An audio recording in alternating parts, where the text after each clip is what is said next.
Next gen astro நேயர்களுக்கு அடியேன் உங்கள் சிவயோகி சிவசக்திமான் சுவாமிகள் வணக்கத்தை தெரிவித்துக் கொள்கிறேன். இந்த பதிவில் ராகு கேது பெயர்ச்சி. ஆக்சுவலாக ராகு பெயர்ச்சி வாக்கிய பிரகாரம் ஏப்ரல் மாதம் பயிற்சி ஆகிடுச்சு, 26/4/2025. இருந்தாலும் திருக்கணித பிரகாரம் தான் நம்ம இப்போது ஃபாலோ பண்ணிட்டு வரோம். அதுவும் கரெக்டாக இருக்குது, அக்யூரேட்டாக இருக்குது அப்படின்று நேர்களாகி நீங்கள் தான் சொல்லிட்டு வரீங்க. ஸோ அந்த வகையில் வரக்கூடிய 18/5/2025 ஞாயிற்றுக்கிழமை திருக்கணித பிரகாரம் ராகு கேது பயிற்சி ஆகிறது. ராகு கேது பயிற்சி பற்றி சொல்லணும்னாக்கா, எப்படி குரு பயிற்சி முழு சூப்பராக இருந்து நல்ல விஷயங்களை செய்கிறாரோ, குரு பலம் வந்தால் எல்லாமே நடக்கும்னு சொல்லுவாங்க. குரு பார்க்க கோடி நன்மை சொல்லுவாங்க. அந்த மாதிரி இப்போது ராகு கேது ரெண்டு பேருமே இடமிருந்து பலமாக பயிற்சி ஆகக்கூடியவங்க. அவங்களுடைய பார்வை பலனும் இடமிருந்து பலமாக தான் இருக்கும்.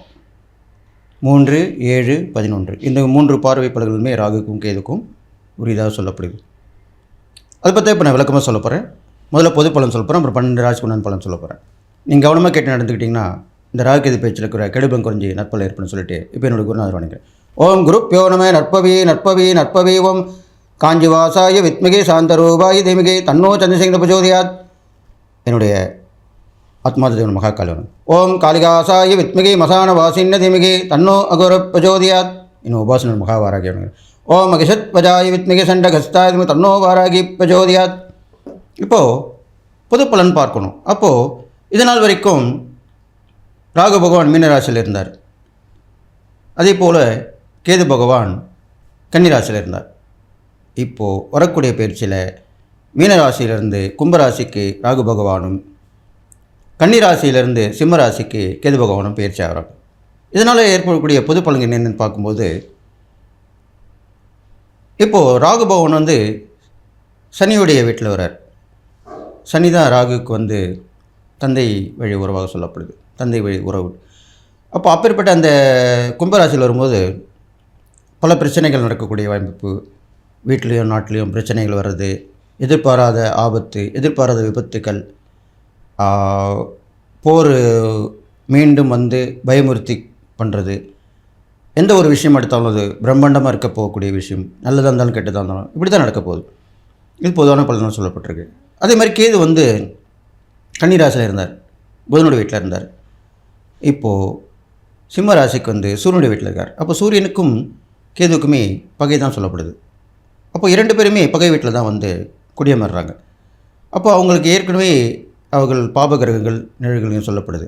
அப்போது இன்னும் எரிகிற தீயில் எண்ணெய் ஊற்றினார் போல அப்படி சொல்லுவாங்க பழமொழி. அதுதான் இப்போ நடக்க போகுது. அப்போ கேது பகவான் சிம்மராசியில் வரும்பொழுது உங்களுக்கு நிறைய எதிர்பார்ப்புகள் ஏமாற்றம் அடையக்கூடிய சூழ்நிலை.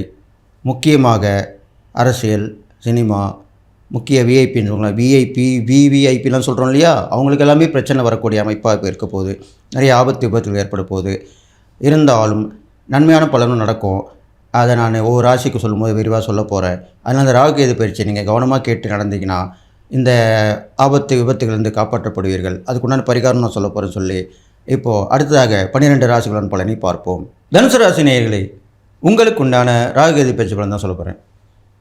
உங்களுக்கு இந்த ராகு கேது பயிற்சி ரொம்ப அமோகமாக இருக்க போகுது. ஏற்கனவே குரு ஒரு 7ஆம் இடத்துல வந்துட்டார் உங்களுக்கு. அதனால் பயப்பட வேண்டிய அவசியம் இல்லை. உங்கள் ராசியை குரு பார்க்கிறார். குரு பார்க்க கூடிய நன்மை, கண்டிப்பாக நன்மை தான் நடக்க போகுது.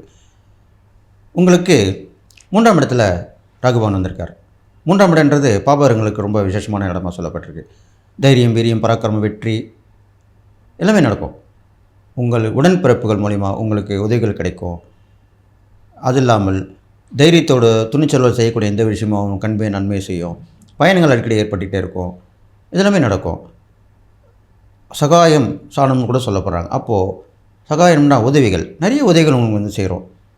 இதெல்லாமே நடக்கும்.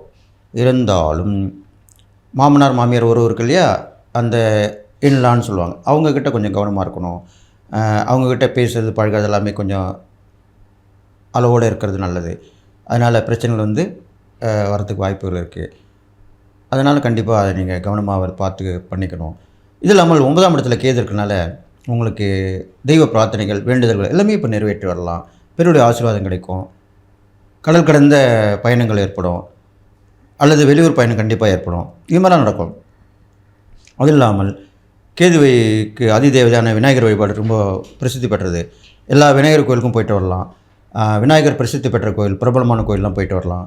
அதே மாதிரி காளியுடைய வழிபாடு வச்சுக்கலாம், தொடர்ந்து பண்ணிட்டு வரலாம். இது மாதிரிலாம் பண்ணுறது நல்லது. சனிக்கிழமை ராகுக்கும் செவ்வாய்க்கிழமை கேதுக்கும் வழிபாடு செய்து வரலாம். நவகிரகங்களுக்கு வழிபாடு செய்துட்டு வரலாம். நவகிரக கோயில்கள் போயிட்டு வரலாம். இது மாதிரிலாம் பண்ணலாம்.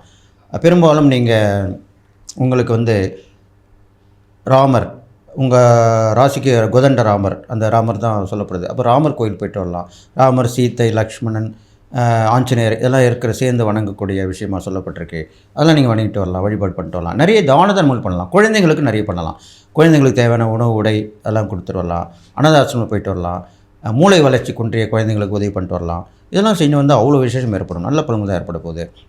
இல்லாமல் தனுசு ராசிக்காரங்க பார்த்திங்கன்னா ஒரே குறிக்கோளோட, ஒரே சிந்தனையோடு இருப்பாங்க. அதையே தான் இப்போ நீங்கள் பயன்படுத்தி வரணும். அது பயன்படுத்திங்கன்னா கண்டிப்பாக ஜெயிச்சு வருவீங்க. நீங்கள் உண்டு உங்கள் வேலை உண்டு இருக்கும். மற்ற விஷயத்தில் தலையிடக்கூடாது.